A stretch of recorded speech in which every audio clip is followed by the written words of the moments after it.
Hello बच्चों, welcome. आज का अपना जो टॉपिक है ज्योग्राफी का जो फर्स्ट टॉपिक है, इस ज्योग्राफी के फर्स्ट टॉपिक को अपन पढ़ेंगे मानव भूगोल प्रकृति एवं विषय क्षेत्र क्लास 12th का अपना ज्योग्राफी का ये आपका चैप्टर है। इसमें कंप्लीट नोट्स भी आपको अवेलेबल कराऊंगा। पेज सबसे पहले बता देता हूँ कि इसमें अपन पढ़ेंगे क्या क्या चीज़ें जो है वो अपन इस चैप्टर में कवर करने वाले हैं। तो आप देखेंगे कि भूगोल के इस पहले अध्याय में हम भूगोल के बारे में पढ़ेंगे, भौतिक भूगोल और मानव भूगोल। भूगोल की जो दो शाखा हैं, भौतिक भूगोल और मानव भूगोल के बारे में पढ़ेंगे। उसके बाद अपन मानव भूगोल की प्रकृति के बारे में, मानव भूगोल की परिभाषाएं देखेंगे। उसके बाद अपन देखेंगे निश्चयवाद या नियतिवाद, फिर हम देखेंगे संभावनावाद या संभववाद। उसके बाद में अपन देखेंगे मानव का प्राकृतिकरण और प्रकृति का मानवीकरण। उसके बाद फिर अपन पढ़ेंगे नव निश्चयवाद और मानव भूगोल के विभिन्न क्षेत्रों और उसके उप क्षेत्रों के विषय में विस्तार से जानकारी प्राप्त करेंगे। तो ये अपना टॉपिक रहेगा, इसमें ये सारी चीज़ें अपन कवर करेंगे और आपके एग्जाम में जो लेटेस्ट जो पैटर्न है आपका, उस पैटर्न के अकॉर्डिंग जैसे जैसे क्वेश्चंस आने वाले हैं वो सारे प्रश्न भी अपन कवर करेंगे, क्योंकि ये जो आपका टॉपिक है ये पूरा का पूरा 3 नंबर का टॉपिक है। ठीक है, तो ऑब्जेक्टिव टाइप के लघुत्रात्मक, अति लघुत्रात्मक, निबंधात्मक जैसे भी प्रश्न बनने हैं वो सारे के सारे प्रश्न अपन नेक्स्ट वीडियो में कवर करने वाले हैं। और इसके नोट्स भी मैं आपको अवेलेबल कराऊंगा, पीडीएफ के रूप में नोट्स मिलेंगे आपको। और ऑनलाइन टेस्ट अगर आप देना चाहते हैं इस चैप्टर का, पहले पढ़ लेते हैं, उसके बाद फिर मैं आपको सारी चीज़ें बताता हूँ कैसे करना है। तो आइए आगे बढ़ते हैं और यहाँ पर सबसे पहले अपन बात करेंगे, ठीक है, इंग्लिश में भी आप देख सकते हैं human geography nature and scope, और nature of human geography, definitions of human geography, और naturalization of human and humanization of nature. और ये आपका टॉपिक है 3 नंबर का। ये सारी चीज़ें अपन इसमें कवर करने वाले हैं। सबसे पहले बात करते हैं भूगोल की, कि भूगोल है क्या। तो देखिए, भूगोल जो है ना, ये भूगोल जो है जिसे इंग्लिश में अपन ज्योग्राफी कहते हैं, ये ज्योग्राफी का शाब्दिक अर्थ होता है पृथ्वी का वर्णन करना और उसके बदलते रूप का वर्णन करना। भूगोल को ज्ञान की शाखाओं की जननी भी कहा जाता है। हिंदी में अगर बात करें, भूगोल मतलब भू यानी पृथ्वी और गोल मैंने पृथ्वी गोल, इसका जो अध्ययन किया जाता है जिस शाखा में, वो भूगोल कहलाता है। ठीक है, तो ये भूगोल है। इसका अपन इसमें अपन इसकी जो 2 शाखा हैं, भूगोल की जो 2 शाखा हैं, इसकी जो 2 ब्रांचेज हैं, पहली तो है भौतिक भूगोल और दूसरी है मानव भूगोल। याद रखिएगा, भौतिक भूगोल और मानव भूगोल। सबसे पहले अपन यहाँ पे थोड़ा सा देख लेते हैं कि भौतिक भूगोल और मानव भूगोल में किन चीज़ों का अध्ययन किया जाता है। भौतिक भूगोल में क्या आएगा, मानव भूगोल में क्या आएगा। तो भौतिक जो भूगोल है, आप यहाँ पे देखेंगे कि भौतिक भूगोल है, ये भौतिक पर्यावरण का अध्ययन करता है। भौतिक पर्यावरण मतलब प्रकृति में जो चीज़ें जो प्राकृतिक हैं, जो पर्यावरण है, उसका अध्ययन किया जाता है, वो भौतिक भूगोल में किया जाता है। और दूसरी शाखा है मानव भूगोल। इस मानव भूगोल में क्या होता है कि भौतिक या जो प्राकृतिक है उसका और मानवीय जगत के बीच का संबंध है, प्रकृति और मनुष्य के बीच का संबंध, प्रकृति और मनुष्य के बीच की अन्योन्य क्रिया, प्रकृति से मनुष्य का प्रभावित होना, मनुष्य के द्वारा प्रकृति की विभिन्न चीज़ों को अपने नियंत्रण में लेना। ठीक है, मानवीय परिघटनाओं का स्थानिक वितरण और उसके घटित होने के कारण और विश्व के विभिन्न भागों में सामाजिक और आर्थिक भिन्नताओं का अध्ययन जो है वो करता है भूगोल, भौतिक भूगोल और मानव भूगोल। ठीक है, नेक्स्ट अब अपन बात करेंगे, सबसे पहले भौतिक भूगोल की बात कर लेते हैं कि भाई भौतिक भूगोल क्या है, इसमें किस चीज़ का अध्ययन किया जाता है, इसमें किस किस किस चीज़ को सम्मिलित किया जाता है।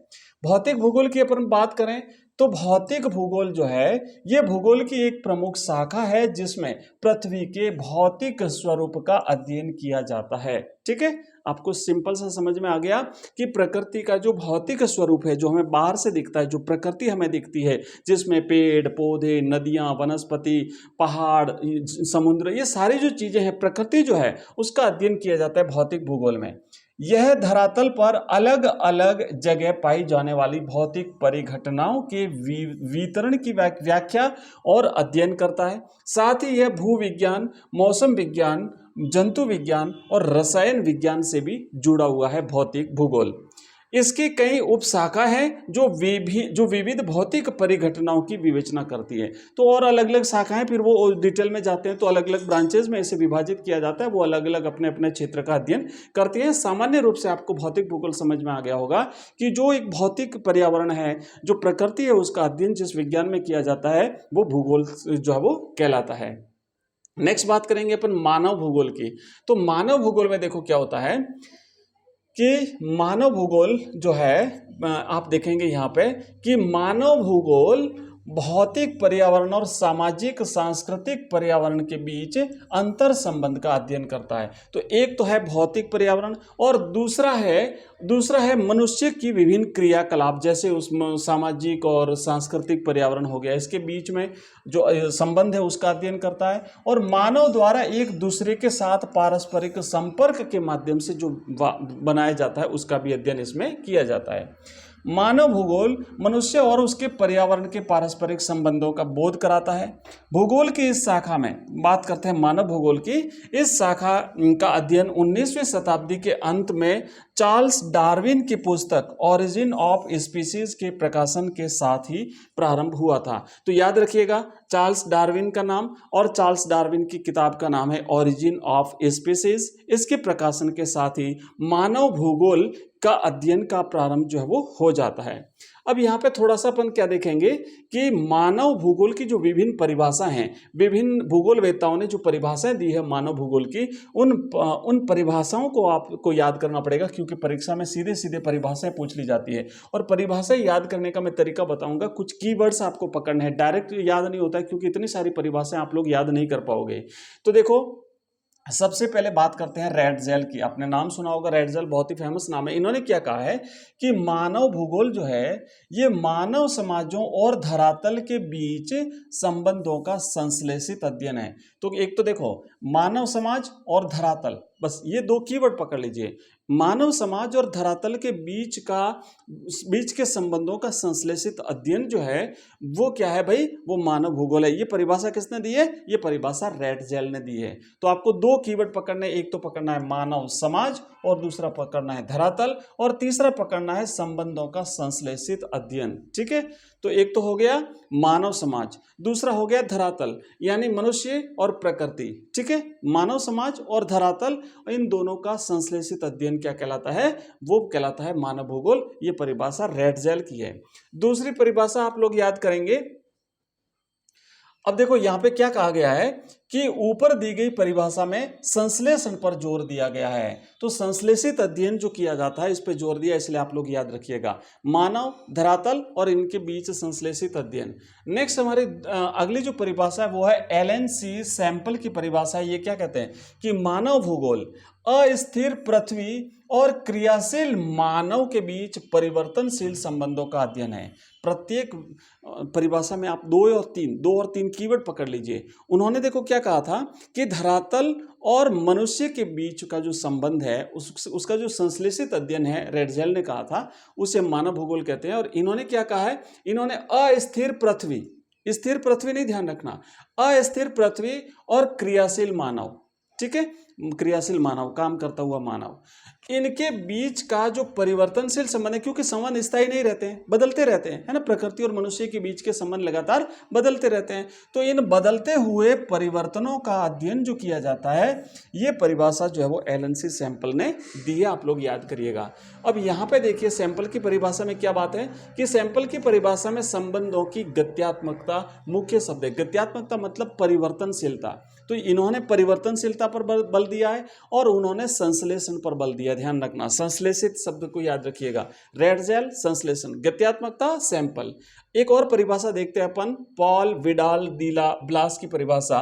ये क्या कहते हैं कि हमारी पृथ्वी को नियंत्रित करने वाले भौतिक नियमों, अब इन्होंने बात की है भौतिक नियमों की बात की है, और इस पर रहने वाले जीवों के मध्य संबंधों के अधिक संश्लेषित ज्ञान से उत्पन्न संकल्पना मानव भूगोल कहलाती है। यह है पॉल विडाल डी ब्लास की परिभाषा।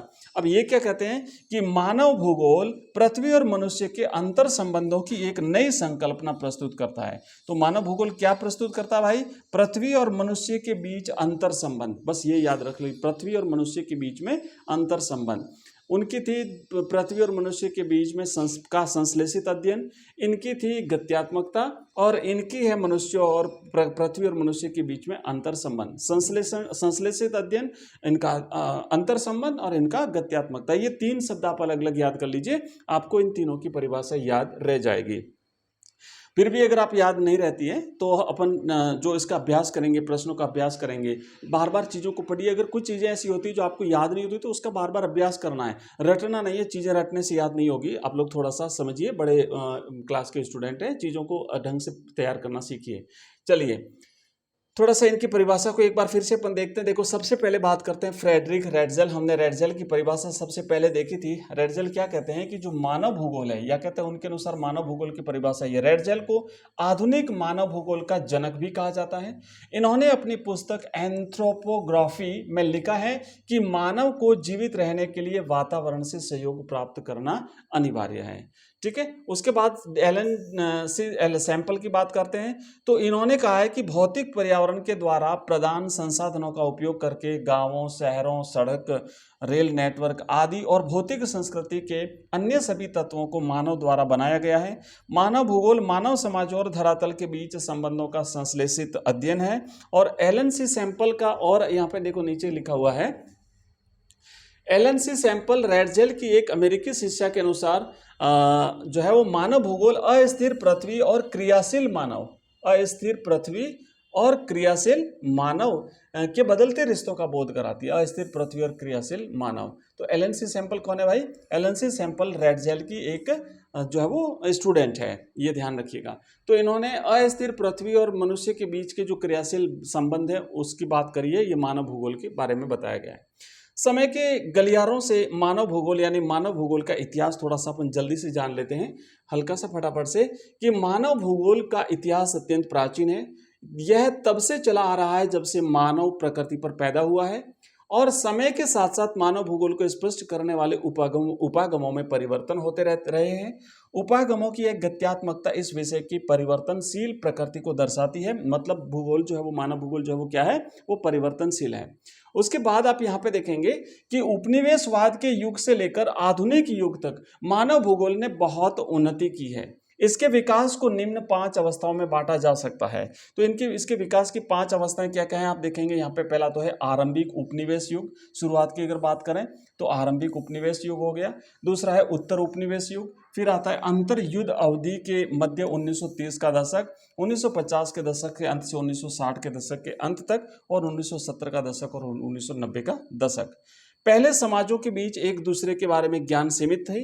15वीं शताब्दी में यूरोप में अनेक प्रकार की खोज और अन्वेषणों का प्रयास किया गया। अन्वेषणों से मानव को प्रौद्योगिकी ज्ञान की प्राप्ति होती है। अब देखो ये एक चीज इंपॉर्टेंट है, ध्यान रखिए, थोड़ा सा अपन को पढ़ना पड़ेगा। प्रौद्योगिकी जो है ना वो क्या है कि जैसे जैसे प्रौद्योगिकी का विकास होता गया वैसे वैसे मनुष्य और प्रकृति के बीच का जो संबंध है वो भी बदलता गया। पहले अलग टाइप का संबंध होता था, मनुष्य प्रकृति से डरता था। प्राकृतिक जो विपदाएं थी जैसे आंधी, तूफान, बाढ़, इनसे जो है वो व्यक्ति डरता था। और उसकी प्रचंडता, पृथ्वी की प्रचंडता को एक प्रकार से भयभीत होता था उससे। लेकिन जैसे जैसे प्रौद्योगिकी का विकास होता गया वैसे वैसे ये रिश्ते जो थे ये बदलते गए।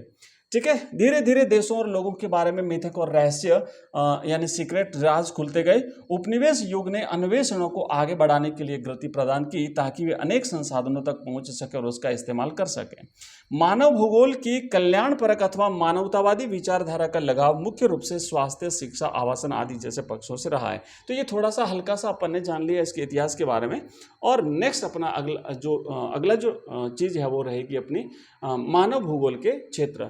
तो मानव भूगोल के क्षेत्र और मानव भूगोल के क्षेत्र और इसके उप क्षेत्र, इसके बारे में विस्तार से जानेंगे। मैं बता देता हूं आपको मानव भूगोल के अनुसार। ठीक है, उसके बाद भाव चित्रात्मक, और फिर यहाँ पे देखेंगे मानव भूगोल की प्रकृति, नेचर ऑफ ह्यूमन ज्योग्राफी। मानव भूगोल की प्रकृति के अंतर्गत निम्नलिखित चीजें हैं, मतलब इसकी प्रकृति, इसमें क्या क्या चीजें, मानव भूगोल में क्या क्या चीजें शामिल की जाती है। ठीक है, ये उसकी प्रकृति कहलाती है। तो इस तरीके से करके हम इसको पढ़ेंगे। तो फिलहाल तो अभी इतना ही, लेकिन जाने से पहले मैं आपको बता दूं कि ये जो टॉपिक हमने पढ़ा है इसके अगर नोट्स आप प्राप्त करना चाहते हैं इस पीडीएफ के रूप में, अगर आप इसके नोट्स चाहते हैं, और साथ ही साथ आप लोग जो है ना ऑनलाइन टेस्ट, इसके प्रश्न उत्तर, इसके एमसीक्यूज, इसके वीडियो लेक्चर्स कंटिन्यू एक साथ सारी चीज़ें अगर आप प्राप्त करना चाहते हैं तो आप हमारा ऐप डाउनलोड कर लीजिए, एजुकेशन राइज। आप लिखेंगे एजुकेशन राइज नाम से हमारा ऐप है, RISE। तो ये एजुकेशन राइज नाम का हमारा जो एप्लीकेशन है ये प्ले स्टोर पर आपको मिलेगा, और इस वीडियो के डिस्क्रिप्शन में लिंक दिया हुआ, उस लिंक पर क्लिक करके भी आप इस ऐप को डाउनलोड करेंगे। वहाँ पर आपको अलग अलग कोर्सेज मिलेंगे क्लास 12 के। फॉर एग्जाम्पल जैसे ज्योग्राफी का कोर्स है, इसके अलावा जैसे हिस्ट्री का कोर्स है, इसके अलावा जैसे मान लो ज्योग्राफी का, उसके बाद पॉलिटिकल साइंस का कोर्स है, हिंदी अनिवार्य का कोर्स है, हिंदी साहित्य का कोर्स है, इंग्लिश का कोर्स है। इन कोर्सेज को चैप्टर वाइज वहाँ पे आपको सारे चैप्टर्स मिलेंगे फर्स्ट लेकर एंड तक, और प्रत्येक चैप्टर में आपको उसकी नोट्स की PDF मिलेगी। ठीक है, नोट्स की आपको PDF मिलेगी, और वहाँ पे आपको वीडियो लेक्चर्स मिलेंगे, और इसके बाद में आपको प्रश्न उत्तर जो क्वेश्चन आंसर्स हैं वो सारे मिलेंगे, और वहाँ पे आपको मिलेगा ऑनलाइन टेस्ट भी आप दे सकते हैं। आपकी तैयारी कैसी है? ऑनलाइन टेस्ट का मतलब जैसे आप वहाँ पे टेस्ट देंगे, आपको क्वेश्चंस मिलेंगे, टेस्ट देंगे, टेस्ट देने के बाद आप हाथों हाथ आपको रिजल्ट मिलेगा, कितने क्वेश्चंस राइट हुए, कितने गलत हुए, जो गलत हुआ उसका राइट आंसर क्या है, ये सारी चीज़ें। और एक टेस्ट को आप बार बार भी दे सकते हैं अपनी इंप्रूवमेंट के लिए, आप दोबारा भी दे सकते हैं, कई बार दे सकते हैं। ये सारी चीज़ें आपको हमारे ऐप में मिलेगी, और ये जितना टोटल मैंने सब कुछ आपको बताया है ये मात्र 99 रुपीज़ में हम आपको अवेलेबल करा रहे हैं। पूरे 1 साल की वैलिडिटी रहेगी आपकी, 1 ईयर की वैलिडिटी, यानी जब तक आपके एग्जाम कंप्लीट नहीं हो जाते तब तक आप इस कोर्स को यूज कर सकते हैं। ओनली 99 रुपीज़ में आप इस कोर्स को परचेज कर सकते हैं। ठीक है, तो आप लोग जरूर लीजिएगा इस कोर्स को, और नेक्स्ट मिलते हैं अगली क्लास में। उससे पहले मैं बता दूं कि रोज शाम को 8:30 बजे होती है हमारी लाइव क्लास, जरूर ज्वाइन करिएगा। मिलते हैं नेक्स्ट वीडियो में, तब तक के लिए बाय, धन्यवाद। लेकिन अगर आपका कोई कमेंट है, कोई क्वेरी है तो मुझे जरूर बताइएगा कमेंट बॉक्स में कमेंट करके, या फिर हमारे नंबर जो है उस पर आप मुझे मैसेज कर सकते हैं। हमारा नंबर है 9079622989। ठीक है, चलिए आगे। ठीक है, थैंक यू, बाय, धन्यवाद।